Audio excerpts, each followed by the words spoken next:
الصلاۃ والسلام علی درس نمبر 19۔ آج کے درس میں ہم اسماء افعال کا بیان پڑھیں گے۔ آپ کو پتہ ہے کہ ہم تیسرا باب پڑھ رہے تھے کتاب نحو میر کا، اور اس میں سے ہم اسماء عاملہ کا بیان پڑھ رہے تھے، یعنی وہ اسماء جو عمل دیتے ہیں۔ اور پہلی قسم ہم نے پڑھی تھی حروف شرطیہ کے بیان میں، اور دوسری قسم آج ہم اسماء افعال کے بیان میں پڑھ لیں گے۔ پہلے نمبر پر ہم بات کریں گے کہ اسماء افعال کو اسماء افعال کیوں کہا جاتا ہے، ان کی وجہ تسمیہ کیا ہے۔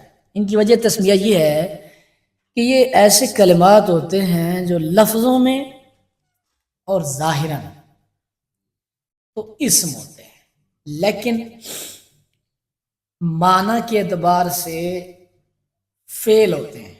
لفظاً اور ظاہراً یہ اسم ہوتے ہیں، لیکن معنی کے اعتبار سے یہ فعل ہوتے ہیں۔ یعنی جیسے فعل معنی دیتا ہے، کبھی ماضی کا کبھی امر کا، اسی طرح یہ بھی معنی کے اعتبار سے افعال ہوتے ہیں، اور ظاہراً لفظاً یہ اسماء ہوتے ہیں۔ لفظاً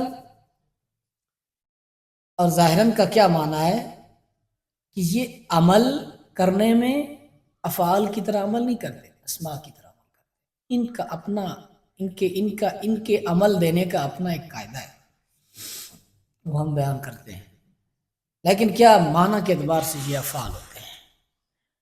اسماء افعال کی دو اقسام ہیں، اسماء افعال بمعنی فعل ماضی، اور اسماء افعال بمعنی امر حاضر۔ فعل ماضی کے لیے جو انہوں نے اختصار سے لکھا ہے، اور بھی کافی ہیں، فعل ماضی کے لیے جو مشہور اسماء افعال استعمال ہوتے ہیں ان میں ہے ہاتھ، یہ بعودہ دور ہوا کے معنی میں استعمال ہوتا ہے،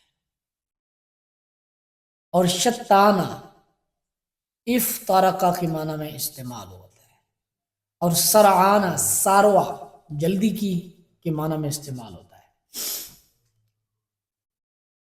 اب یہاں سے اعراب بتا رہے ہیں، اسم راب بنا بر فاعلیت برفع کنند، اسم کو فاعلیت کی بنا پر رفع کرتے ہیں، چون ہیہات یوم العید، اے بعد یوم العید، ہیہات یوم العید، عید کا دن دور ہوا، بعد یعنی بعد۔ دوسری قسم امر حاضر کے معنی میں جو اسماء افعال آتے ہیں ان میں کون سے ہیں؟ رویدہ، یہ امہل کے معنی میں استعمال ہوتا ہے۔ امہل معنی مطلب اور بلہا، یہ بھی امہل کے معنی میں استعمال ہوتا ہے، اور حیا حل ایتی کے معنی میں استعمال ہوتا ہے، وعلیکا الزم کے معنی میں استعمال ہوتا ہے، اور دونہ کا خذ کے معنی میں استعمال ہوتا ہے، ہا بھی خذ کے معنی میں استعمال ہوتا ہے۔ اسم را بنسب کنن بنا بر مفعولیت، امر حاضر کے لیے جب اسماء افعال آتے ہیں تو یہ اپنے اسم کو نصب کرتے ہیں، کیونکہ یہاں مقام مفعولیت ہے، کیونکہ امر حاضر جو ہوتا ہے، امر حاضر کا آپ کو پتہ ہے امر حاضر ہمیشہ فعل و فاعل ہوتا ہے، یعنی فاعل اس کے اندر ضمیر ہوتا ہے، دونہ کا ہا علیکا ان میں انت ضمیر فاعل ہوگا، تو باقی مسئلہ رہ جائے گا مفعولیت کا، تو اس کا جو اسم ہوگا وہ مفعول ہوگا۔ رویدہ زیدن اے امہل ہو، مہلت دے زید کو، امہل رویدہ کا مطلب امہل مہلت دینا، بلہا کا مطلب چھوڑ دے مہلت دے، تو رویدہ زیدن، رویدہ میں انتا ضمیر فاعل، زیدن اس کے لیے مفعول بھی بنے گا۔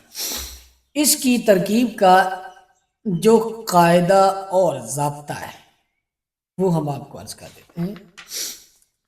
اس کی ترکیب کے متعلق دو اقوال ہیں، علماء کے دو اقوال ہیں، لیکن کیا ہے کہ ان میں سے ایک مذہب جو ہے وہ اولا ہے اور ایک مذہب غیر اولا ہے، لیکن ہم صرف آپ کے سامنے اولا مذہب بیان کرتے ہیں۔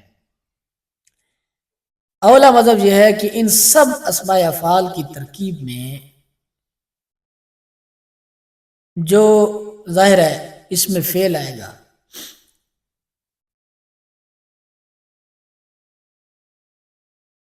اس کو اس میں فعل کہیں گے، اور جو ان کا مرفوع ہوگا یعنی جو ضمیر ہوگا یا اس میں ظاہر ہو، چاہے ضمیر ہو چاہے اس میں ظاہر ہو، جو ان کا مرفوع ہو اس کو فاعل کہنا ہے۔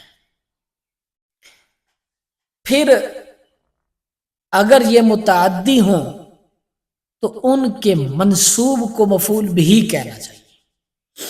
متعدی ہوں تو مفعول بہ کہنا چاہیے۔ جیسے پہلی مثال آپ دیکھیں، پہلی مثال میں تھا باؤدا، یہ متعدی نہیں ہے، یہ لازم ہے، باؤدا دور ہوا، اس کو مفعول بہ کی ضرورت ہی نہیں ہے۔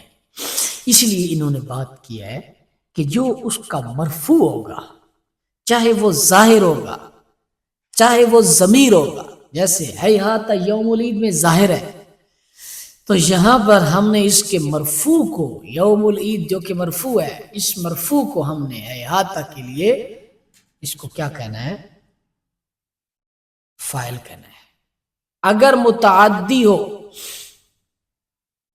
تو ان کے منصوب کو مفعول بہ کہنا ہے، اور ظاہر ہے مرفوع کو فاعل کہنا ہے۔